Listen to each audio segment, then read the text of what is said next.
Hey friends, welcome to my channel. This is history with Soni. मैं हूं सोनी और आप सबका स्वागत है मेरे चैनल पे। तो फ्रेंड्स, जैसा कि आप सब जानते हैं कि एनसीईआरटी पे बेस्ड मैंने सीरीज शुरू की है और उसी सिलसिले में एक नया वीडियो लेके आई हूं जो कि जो हम लोगों ने पिछले दो वीडियोस में पढ़ा है उसका नेक्स्ट पार्ट है, जिसमें हम लोग क्लास 6 के बुक के सेकेंड चैप्टर को डिस्कस कर रहे हैं। ओके फ्रेंड्स, तो शुरू करते हैं। तो जो लोग मेरे चैनल पर नए हैं और फर्स्ट टाइम मेरी वीडियो देख रहे हैं वो लोग चैनल से जुड़ जाएं, चैनल को सब्सक्राइब कर लें ताकि आने वाले सारे वीडियोस आप तक इजीली अवेलेबल हो जाएं और उसके बाद से कोई भी आने वाला वीडियो आपका मिस ना हो। तो शुरू करते हैं फ्रेंड्स आज के वीडियो। तो जैसा कि आप सब स्क्रीन पे देख रहे हो कि हम लोग एनसीईआरटी की सीरीज डिस्कस कर रहे हैं जो कि सभी एग्जाम्स के लिए बहुत ही इंपॉर्टेंट है। हालांकि हिस्ट्री में बहुत सारे ऐसे फैक्ट्स हैं जो कि एग्जाम के पॉइंट ऑफ व्यू से इम्पोर्टेंट है, बट खास तौर पे इस कोर्स को मैंने एनसीईआरटी बेस्ड बनाने के लिए केवल और केवल एनसीईआरटी के चीज़ों को ही, कंटेंट को ही इसमें डिस्कस किया है ताकि आपको एनसीईआरटी के बुक से जुड़े कोई भी फैक्ट, छोटे से छोटे फैक्ट भी कहीं और ढूंढने की जरूरत ना पड़े।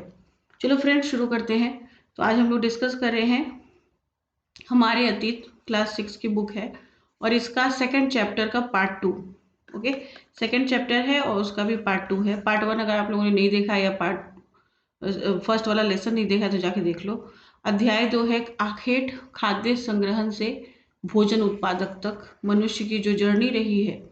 ये बेसिकली स्टोन एज से हम लोग डिस्कस करें, स्टोन एज उसकी जो जर्नी रही है उसको हम लोग धीरे धीरे डिस्कस कर रहे हैं। तो सबसे पहले ये स्लाइड है। प्लीज़ आप लोग सारे स्लाइड्स को बिल्कुल ध्यान से, गौर से, फोकस्ड रह के सुनिएगा ताकि इसके बाद जो क्वेश्चंस आने वाले हैं जो एनसीईआरटी पे ही बेस्ड है उनके आप लोग आंसर दे सको, और वो क्वेश्चन बहुत इंपॉर्टेंट है। तो चाहो तो आप लोग नोट डाउन भी कर सकते हो। तो सबसे पहले देखते हैं, एक नवीन जीवन शैली मनुष्य ने जीना शुरू कर दिया। किस इसका कारण था? अनाज का उपयोग। उसने अनाज उपजाना सीख लिया। जब पौधे मनुष्य उगाने लगे तब उनकी देखभाल के लिए ये आवश्यक हो गया कि वो एक ही समय पे रहे, क्योंकि एक फसल को तैयार करने के लिए, पौधे उगाने के लिए बीज बोने से लेकर और उसके पक कर तैयार होने तक बहुत सारे काम करने होते हैं। उनको, उनकी सिंचाई करना, खरपतवार हटाना, उनकी केयर करते रहना, जानवरों और चिड़ियों से उनकी सुरक्षा करना, ये सारी चीज़ें थी। और इन सभी चीज़ों के लिए एक जगह उनका रहना बहुत इंपॉर्टेंट था। तो ये एक नई जीवन शैली की शुरुआत को दर्शाता है जो था स्थायित्व। ठीक है, सारे कॉन्सेप्ट को बिल्कुल इजी वे में आराम से समझिए ताकि असर्शन रीजन वाले या फिर रीडिंग कॉम्प्रिहेंशन वाले क्वेश्चन अगर पूछे जाएं तो आराम से आप आंसर दे सको। अनाज की कटाई के बाद अनाज का जो उपयोग करते थे वो बहुत ही संभल के उन्होंने करना शुरू किया, क्योंकि अनाज का उपयोग बहुत तरीके से करना होता था। एक तो भोजन के रूप में और दूसरा कि नेक्स्ट टाइम फिर से उसको खेती के लिए यूज करने के लिए बीज के रूप में। इसीलिए लोगों ने अनाज के भंडारण की बात सोची। ये एक इम्पॉर्टेंट फैक्ट है कि अनाज के भंडारण की जरूरत कहाँ से महसूस हुई। अनाज का उपयोग हम लोग देखते हैं, पहले वाली स्लाइड में भी बताया। पहला बीज के रूप में, दूसरा खाद्य के रूप में, तीसरा उपहार के रूप में, चौथा भंडारण के रूप में। ठीक है, अब चलते हैं नेक्स्ट स्लाइड जो कि काफ़ी इंटरेस्टिंग है। तो जैसा कि हम लोगों ने बताया कि हम लोगों ने देखा कि अनाज का उपयोग करते थे भंडारण के रूप में। जानवर भी एक तरीके से उनके लिए खाद्य भंडार थे। ये एक मोस्ट इम्पॉर्टेंट फैक्ट है, कॉन्सेप्ट को समझिए। जब जानवर बच्चे देते थे और उनकी संख्या जानवरों की लगातार बढ़ती रहती थी तो बेसिकली उन्होंने ये सीख लिया था कि जानवरों की संख्या बढ़ती है तो उनसे जो प्राप्ति होती है, जो चीज़ें उनको मिलती हैं, जिसमें दूध है या फिर बहुत लोग जानवर को मार के भी खाते थे, तो ये भोजन का भी स्रोत है। यही नहीं, जानवरों से मांस भी मिलता था। दूसरे शब्दों में पशुपालन भोजन के भंडारण का ही एक तरीका था। तो ये उस समय के लोगों ने ये बात जान ली कि एक सिस्टमेटिक वे में पशुओं को पालना, पशुओं की संख्या में बढ़ोतरी, वो भी उनके लिए भोजन के भंडारण का ही एक दूसरा रूप है। तो ये पशुपालन भी भोजन के भंडारण का एक तरीका था। स्थायी जीवन की ओर, स्थायी जीवन की ओर में सबसे पहले अकॉर्डिंग टू बुक, हालांकि बहुत सारी जगह हैं, बुक के अकॉर्डिंग हम लोग देखते हैं बुर्ज होम को। ये बहुत इंपॉर्टेंट है क्योंकि एग्जाम में, बहुत सारे एग्जाम में, नेट में ही नहीं, बहुत सारे एग्जाम में इससे जुड़े क्वेश्चन पूछे गए हैं। पुरातत्व विभाग को कुछ पुरा स्थलों पे झोपड़ी और घरों के निशान मिले हैं, जैसे बुर्ज होम। वर्तमान कश्मीर में ये जगह है बुर्ज होम। उसमें लोग गड्ढों के नीचे घर बनाकर रहते थे, जिन्हें गर्तावास कहा जाता था। ये गर्तावास कैसे होते थे, नेक्स्ट स्लाइड में मैंने पिक्चर बताई है। इनमें उतरने के लिए सीढ़ियां बाकायदा होती थी और घर के बाहर और घर के अंदर दोनों स्थानों पर आग जलाने को जगह मिली है, जिससे ये पता चलता है कि वो अपनी सुविधा के अकॉर्डिंग, मौसम के अकॉर्डिंग झोपड़ियों के अंदर या बाहर खाना पकाते थे, क्योंकि मोस्टली आग का उपयोग वो लोग खाना पकाने के लिए करते थे। तो ये चीज़ें दर्शाती हैं कि आग का उपयोग खाना पकाने के लिए और गर्तावास का उपयोग ठंडी के मौसम में बचने के लिए, मौसम से बचने के लिए करते थे, क्योंकि कश्मीर वाले जगहों में ये सारे ऐसे घर मिले हैं गड्ढों वाले। इन सारी जगहों से बहुत सारे पत्थरों के औजार भी मिले हैं, जो पूरा पाषाण काल के औजारों से भिन्न है। अतः इन्हें नव पाषाण युग का भी माना गया है। तो बेसिकली औजारों के आधार पे ही हम लोग पता है कि पूरे स्टोन एज को हम लोग पढ़ते हैं, पूरे स्टोन एज को बांटा गया है और सारी उसकी हिस्ट्री लिखी गई है। तो ये एक पिक्चर मैंने डाली है गर्तावास की, प्लीज आप लोग इसको देख लो कि कैसे लोग गड्ढों में रहते थे और गड्ढों में उतरने के लिए प्रॉपर सीढ़ियाँ उनके पास होती थी और गड्ढों में आग जला के जाड़े के मौसम में बचते थे। गड्ढा है ऊपर, उसके बाद से इन्होंने झोपड़ी के तरीके से बना लिया है। और ये रियल में बुर्ज होम का पिक्चर है जो मुझे गूगल से मिला, तो मैंने यहाँ डाला है। तो अंदाज़ा लगाओ कि किस तरीके की जीवन शैली होगी उनकी। अब नेक्स्ट है, नव पाषाण स्थल से कई प्रकार के मिट्टी के बर्तन भी मिले। तो ऑब्वियसली जब लोगों ने खेती करना शुरू किया, भंडारण करना शुरू किया, तो मिट्टी के बर्तन भी यूज़ करना, बनाना सीख लिया था। इन बर्तनों का उपयोग चीज़ों को रखने के लिए करते थे प्रारंभिक दौर में, और धीरे धीरे बर्तनों का उपयोग खाना बनाने के लिए भी करने लगे। तो ये जो बर्तन देख रहे हो ये एनसीईआरटी के बुक में है, और ये पॉलिशदार है, मतलब अलंकृत, अकॉर्डिंग टू बुक अलंकृत इसको बोला है कि पॉलिश किया हुआ है। अब बात करते हैं बहुत ही इंपॉर्टेंट प्लेस की, वो है मेहरगढ़। आप लोगों को पता है कि मेहरगढ़ से बड़े प्रश्न पूछे जाते हैं। मेहरगढ़ वह स्थान है जहां स्त्री पुरुषों ने इस इलाके में सबसे पहले जौ और गेहूं उगाना, मतलब कि कृषि, तथा भेड़ और बकरी पालना सीखा, मतलब कि पशुपालन, ये सीखा उन्होंने। यहाँ विभिन्न प्रकार के जानवरों की हड्डियां मिली। इसमें हिरन तथा सुअर जैसे जंगली जानवरों तथा भेड़ और बकरियों की हड्डियां हैं। मेहरगढ़ में इसके अलावा चौकोर तथा आयताकार घरों के अवशेष मिले हैं। प्रत्येक घर में 4 या उससे ज्यादा कमरे हैं। मेहरगढ़ में लोगों में मृत्यु के बाद मृतक के सगे संबंधी, बेसिकली उनके ये बिलीफ थे कि मृत्यु के बाद भी कोई दूसरा जन्म है, या बाद में मनुष्य जीते हैं या फिर दूसरी दुनिया में जाते हैं तो उनको ज़रूरत पड़ती होगी, तो सम्मान प्रकट करने के लिए कब्रों में मृतकों के साथ कुछ सामान भी रख देते थे। मेहरगढ़ में ऐसी कई कब्रें मिली हैं। एक कब्र में एक मृतक के साथ एक बकरी को दफनाया गया है। तो ये एक मोस्ट इम्पॉर्टेंट फैक्ट है कि किस प्लेस से या फिर मेहरगढ़ से कब्र में किस जानवर को दफनाए जाने का आगे क्वेश्चन भी है। तो इसीलिए सारे वीडियो को मैंने बोला कि ध्यान से देखिएगा, क्योंकि बहुत छोटे छोटे से वीडियोस हैं। अगर 10 मिनट, 12 मिनट या 15 मिनट के वीडियो से आपके 4-5 फैक्ट भी क्लियर हो जाते हैं तो बड़ी अच्छी बात है। तो ये बकरी को दफनाया गया था, ये साक्ष्य मिले। ठीक है, अब चलो हम लोग शुरू करते हैं आज का क्वेश्चन। थोड़े से क्वेश्चन मैंने रखे हैं, आप लोग चाहो तो वीडियो को पॉज करके क्वेश्चन के आंसर दे सकते हो।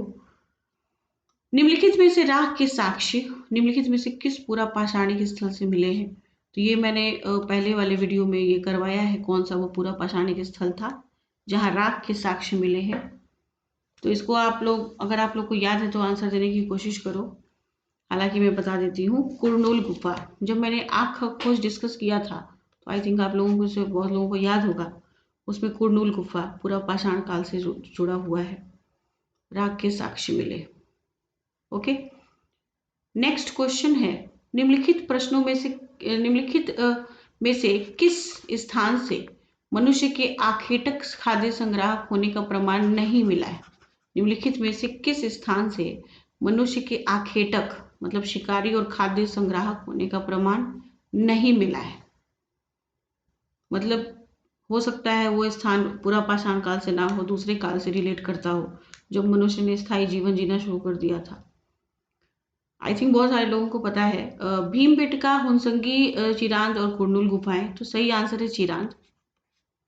चिरांद जो प्लेस है वो बिहार का है और ये 9 पाषाणिक स्थल है। जब मनुष्य ने कृषि करना सीख लिया था, पशुपालन प्रॉपर वे में कर रहा था। मेहरगढ़ निम्नलिखित में से किस दर्रे के निकट स्थित है? इसका आंसर आप लोग दीजिए। तो बेसिकली मेहरगढ़ जो है वो बोलन दर्रे के निकट स्थित है। यस। मेहरगढ़ बोलन दर्रे के समीप एक बड़ा सा समतल सा एरिया है और किरथर की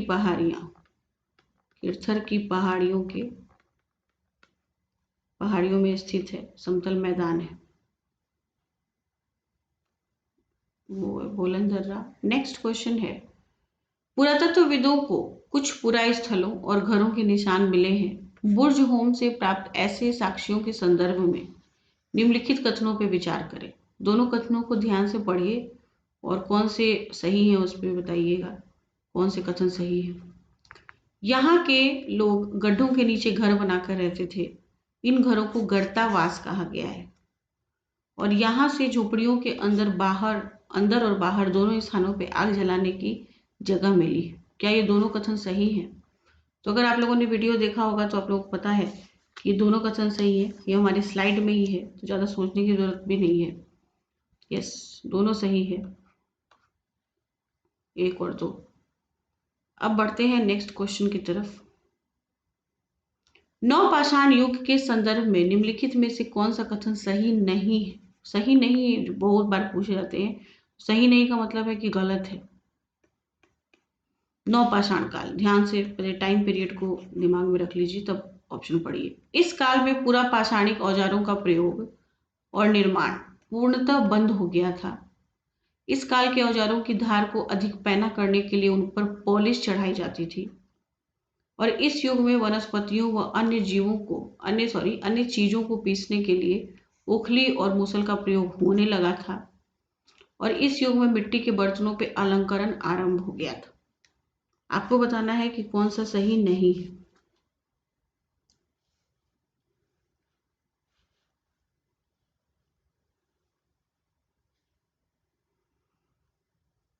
तो बहुत सारे लोगों ने अंदाजा लगा लिया होगा। पहला वाला ऑप्शन गलत है जो इन्होंने दिया है कि इस काल में पूरा पाषाणिक औजारों का प्रयोग और निर्माण पूर्णतः बंद हो गया था। ये गलत है। ये जाहिर सी बात है कि नवपाषाण काल में और भी परिष्कृत औजार बनने लगे, सूक्ष्म औजार बनने लगे, पैने औजार बनने लगे, परंतु ऐसा कहीं नहीं है कि पहले से जो औजारें बन रहे थे वो उनका बंद हो गया था निर्माण। वो भी बन रहे थे बेसिकली। उन्हीं औजारों को और भी पैना धारदार बना देते थे नवपाषाण काल में। जैसे कि हम लोग देखते हैं कि बाकी के तीनों ऑप्शन सही है इसके और ये गलत है। तो पूरा पाषाणिक औजारों का प्रयोग होता था और बनते भी थे। अब जैसे कि एक एग्जाम्पल के तौर पे देखें कि नवपाषाण काल में हम लोगों ने देखा कि ओखली और मूसल का प्रयोग होने लगा था चीजों को पीसने के लिए। तो ओखली और मूसल नवपाषाण काल में शुरू हो गया था और आज तक वर्तमान समय में भी बहुत जगह गांव वगैरह या शहरों में भी ओखली मूसल का प्रयोग करते हैं, बहुत सारी जगह प्रयोग करते हैं। तो ये चीजें ऐसा नहीं है कि अगर टाइम चेंज हो गया है तो पहले की चीजें बंद हो गई हैं। पहले की चीजें और भी डेवलप हो गई हैं बट बंद नहीं हुई हैं। लास्ट क्वेश्चन है, मेहरगढ़ से प्राप्त एक कब्र में निम्नलिखित में से किस पालतू जानवर को मृतक के साथ दफनाया गया था? तो आप सबको पता है इसका आंसर, बकरी, कुत्ता, भेड़, मुर्गी। तो सही ऑप्शन है बकरी। यस। अभी हम लोगों ने स्लाइड में भी डिस्कस किया कि बकरी को दफनाए जाने के साक्ष्य मिलते हैं। मनुष्य द्वारा पाला जाने वाला पहला पशु था कुत्ता और ये जो मेहरगढ़ से जो मनुष्य के शव के साक्ष्य में दफनाया गया कब्र मिले हैं उसमें मनुष्य के साथ बकरी को दफनाया गया है। ओके फ्रेंड्स, तो आज के सेशन में इतना ही है। अब ये हमारा सेकंड चैप्टर खत्म हो गया। अब हम बढ़ेंगे नेक्स्ट वीडियो में थर्ड चैप्टर की तरफ और थर्ड चैप्टर को भी ऐसे ही हम लोग 2-3 या फिर हो सके तो एक वीडियो में कोशिश तो मेरी यही रहेगी कि सारे इंपॉर्टेंट टॉपिक्स आपसे डिस्कस करूं और उसको हम लोग कवर अप करने की कोशिश करेंगे। ओके फ्रेंड्स, तो प्लीज़ आप लोग मेरे चैनल पे जो नए हैं चैनल को सब्सक्राइब कर लीजिए और अपने दोस्तों के साथ शेयर जरूर करिए ताकि ज़्यादा से ज़्यादा लोगों को इसका बेनिफिट मिले। और अपने फीडबैक ज़रूर दीजिए ताकि मैं आगे भी ऐसे वीडियोज़ लाऊँ। ओके फ्रेंड्स, तो मिलते हैं नेक्स्ट सेशन में। तब तक के लिए बाय एवरीवन।